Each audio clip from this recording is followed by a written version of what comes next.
Assalamualaikum warahmatullahi wabarakatuh. Selamat pagi, salam sejahtera untuk kita semuanya. Yang saya hormati Dewan Juri dan para teman-temanku yang berbahagia.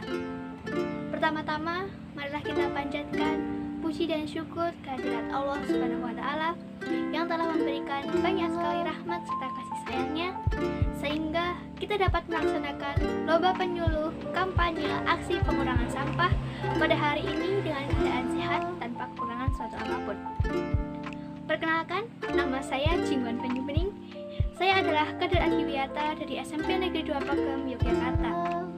Pada kesempatan kali ini, perkenankanlah saya untuk menyampaikan sebuah materi mengenai sampah plastik.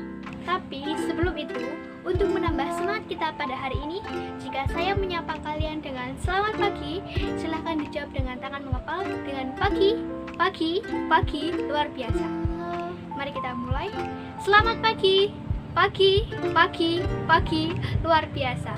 Luar biasa semuanya, terima kasih. Sebelum saya masuk ke materi, saya mau tanya nih sama teman-teman. Teman-teman ada yang tahu nggak apa sih sebenarnya itu plastik? Hayo, ada yang tahu apa enggak? Kalau belum tahu, saya kasih tahu ya. Plastik adalah benda yang terbentuk dari kondensasi organik atau penambahan polimer dan juga bisa terdiri dari zat yang dapat meningkatkan kualitas plastik.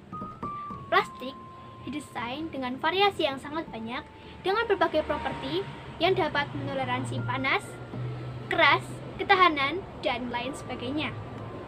Plastik menjadi primadona karena beberapa keistimewaannya, yakni dapat dibentuk sesuai dengan kebutuhan, tahan lama, tahan terhadap perubahan cuaca, aman sebagai kemasan makanan serta barang, dan yang lebih penting lagi adalah harganya lebih murah. Plastik secara luas mulai dikembangkan dan dipergunakan pada abad ke-20-an. Namun, penggunaannya meningkat begitu besar dari beberapa ratus ton pada tahun 1930 menjadi 150 juta ton per tahunnya pada tahun 1990 dan meningkat lagi menjadi 220 juta ton per tahunnya pada tahun 2005. Bahkan karena seringnya dipergunakan, plastik seolah-olah menjadi kebutuhan yang harus tersedia di masyarakat. Memang, plastik memiliki segudang keunggulan dibandingkan bahan yang lainnya.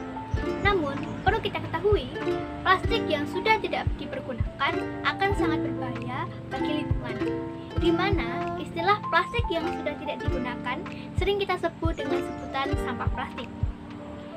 Sifat sampah plastik tidak mudah terurai, butuh waktu hingga ratusan tahun agar plastik dapat terurai secara alami. Prosesnya menimbulkan toksit dan karsinogenik. Perlu kita ketahui juga, karsinogenik adalah zat yang dapat menimbulkan dan menyebabkan kanker. Coba teman-teman bayangkan, bagaimana jika zat karsinogenik tersebut masuk ke dalam tubuh kita? Sangat berbahaya dan mengerikan, bukan? Sampah plastik juga menjadi masalah utama dalam pencemaran lingkungan di Indonesia dan masalahnya tidak kunjung selesai.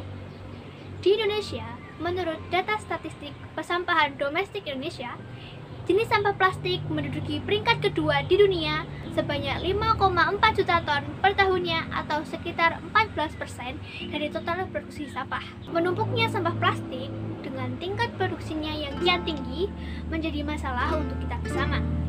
Adapun beberapa dampak yang disebabkan dari sampah plastik yang dapat merugikan lingkungan serta kesehatan, yaitu yang pertama, berbahaya bagi keberlangsungan rantai makanan. Yang kedua, dapat mencemari tanah dan air.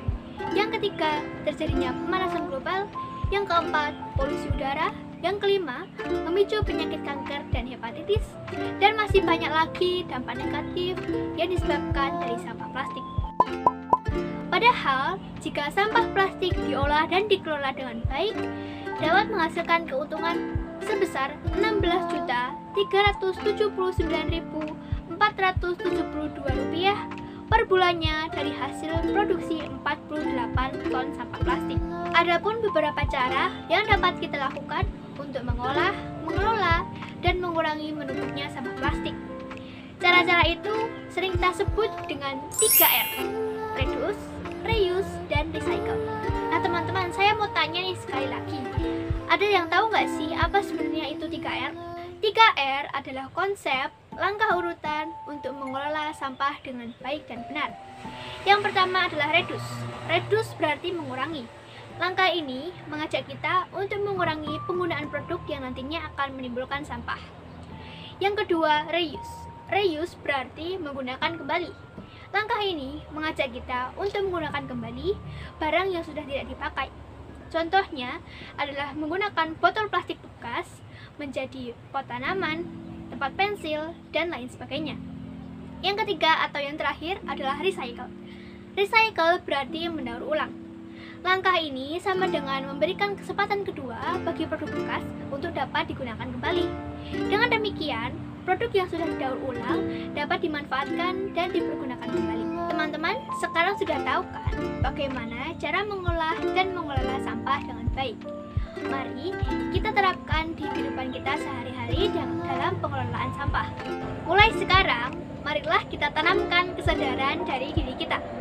Kita mulai dari hal yang paling kecil dengan membuang sampah pada tempatnya dan mengajak teman-teman kita untuk ikut serta dalam menjaga lingkungan.